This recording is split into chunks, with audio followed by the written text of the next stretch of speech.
Hi friends, நம்ம ரவின் கிச்சனில் இன்றைக்கி என்ன செய்யலான்னு வாங்க பார்க்கலாம். ஆயுத பூஜை ஸ்பெஷல் ஸ்வீட் ரெசிபி தான் செய்ய போகிறோம். வாங்க அதை எப்படி செய்யலான்னு பார்த்துடலாம். இந்த மாதிரி சாஃப்டான ஒரு பாதுஷா நம்ம ரெடி பண்ண போகிறோம்.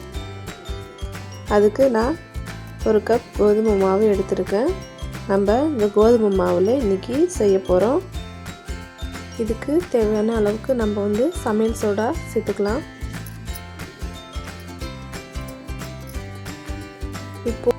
இப்போ 2 ஸ்பூன் புளிக்காத தயிர் இருந்தால் அதையும் நம்ம சேர்த்துக்கலாம். அப்போ தான் நமக்கு தயிர் சேர்க்கறதுனால ரொம்ப சாஃப்டாக கிடைக்கும். இப்போது 1 ஸ்பூன் நெய் சேர்த்துக்கலாம். பாருங்கள், நெய் சேர்த்துட்டு இதை நல்லா நம்ம மிக்ஸ் பண்ணி எடுத்துக்கலாம். பாருங்கள், நம்ம நெய் சேர்த்ததால் நம்ம கையில் எதுவும் ஒட்டலை மாவு. இப்போது நம்ம சப்பாத்தி செய்யும்போது மாவு எப்படி பிசைகிறோமோ அது போல் கொஞ்சம் கொஞ்சமாக தண்ணி சேர்த்துட்டு இந்த மாதிரி மிக்ஸ் பண்ணி எடுத்துக்கலாம். உங்களுக்கு தேவையான நீங்கள் பால் கூட சேர்த்து பிசைஞ்சு எடுத்துக்கலாம், இல்லை பால் பவுடர் கூட சேர்த்துக்கலாம். பாருங்கள், 1 ஸ்பூன் அளவுக்கு நெய் சேர்த்துட்டு நம்ம இந்த மாதிரி மிக்ஸ் பண்ணி இதை ஒரு 1/4 மணி நேரம் இதை நல்லா மூடி வச்சிடலாம். 1/4 மணி நேரம் ஊறணும். அப்போ தான் நமக்கு மாவு ரொம்ப சாஃப்டாக கிடைக்கும். இப்போது நம்ம மூடி வச்சுக்கலாம். இப்போது அடுத்த ஸ்டவ்வில் நம்ம சர்க்கரை பாகு ரெடி பண்ணிக்கலாம். நான் 3/4 கப் அளவுக்கு தண்ணி சேர்த்துருக்கேன்.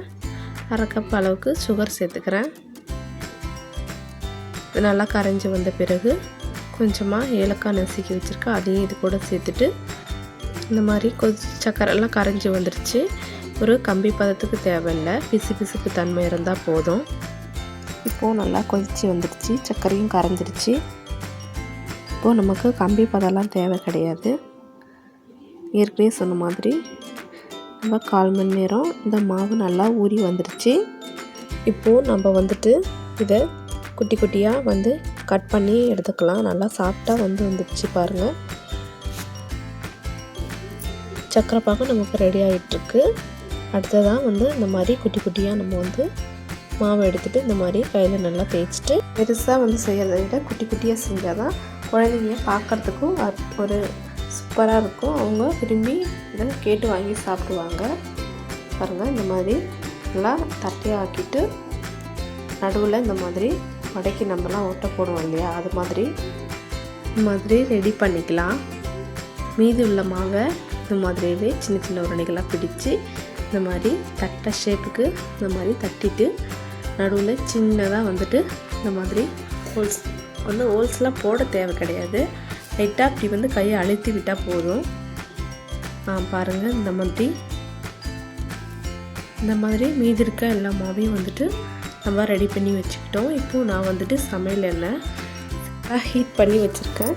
அதில் நம்ம ஒரு பாதுஷாவாக இல்லை சேர்த்துக்கலாம். பாருங்கள், குறைவான தீயில் வைக்கணும். நான் ஏற்கனவே ஹீட் ஆகணுன்றதால ரொம்பவும் எண்ணெய் சூடாகிடுச்சு. நம்ம குறைவான தீயில் வச்சு நம்ம எடுக்கலாம். மீதி இருக்க எல்லா பாதுஷாவும் இது மாதிரி எண்ணெயில் எல்லாத்தையும் சேர்த்துக்கலாம். எண்ணெயில் நம்ம சேர்க்கும்போது பார்த்து சேர்க்கணும். நம்ம கையில் தேய்ச்சிடாத அளவுக்கு பார்த்து சேர்த்துட்டு பாருங்கள், எல்லா பாதுஷாவும் நம்ம சேர்த்தாச்சு. இப்போது இது நல்லா குறைவான தீயில் வச்சு வேக வைக்கலாம். பாருங்கள், கலர் ரொம்பவும் மாறி வந்திருக்கு. இந்த மாதிரி பொன்னிறமாக வந்துட்டுருக்கு. இப்போது நம்ம வேகாத சைடை இன்னொரு சைடை திருப்பி விட்டு வேக வச்சு எல்லாத்தையும் சேமாக வேக வச்சு எடுத்துக்கலாம். இதை அதிகம் தீயில் வச்சு வேகக்கூடாது. வாங்க, இப்போது சுகர் சிரப்பு அது இந்த சர்க்கரை பாகு நம்ம லேட்டாக ஆகிட்டதுனால ஒரு கம்பி பதத்துக்கு வந்துடும். அதனால் அதுக்கு ஒரு சொட்டு லெமன் சேர்த்துட்டு அதையும் நல்லா கூட மிக்ஸ் பண்ணி விட்டுக்கிட்டால் அப்படியே இருக்கும். இப்போது இந்த சைடில் நமக்கு எல்லா பாதுஷாவும் ரெடி ஆகிடுச்சு. பாருங்கள், இந்த பாதுஷா இது மாதிரி கொஞ்சம் கொஞ்சமாக வெடிப்பாக இருக்கும். நம்ம வடிகட்டி எடுத்துட்டோம். அந்த வெடிப்பாக இருக்கிறது தான் சர்க்கரை பாகு நல்லா உள்ளே இறங்கி நல்லா நமக்கு சாப்பிடும்போது சாஃப்டாகவும் சூப்பரான டேஸ்டியாகவும் இருக்கும். பாருங்கள், சக்கரை பாகு நம்ம இன்னும் கூட கொஞ்சம் ட்ரை பண்ணியிருக்கலாம், உங்களுக்கு சேர்த்தே கூட வச்சுருக்கலாம். நான் வந்து கரெக்டான அளவுக்கு வச்சுருக்கேன். இதை ஒரு 1/4 மணி நேரம் வச்சு ஊற விட்டு எடுத்துக்கலாம்.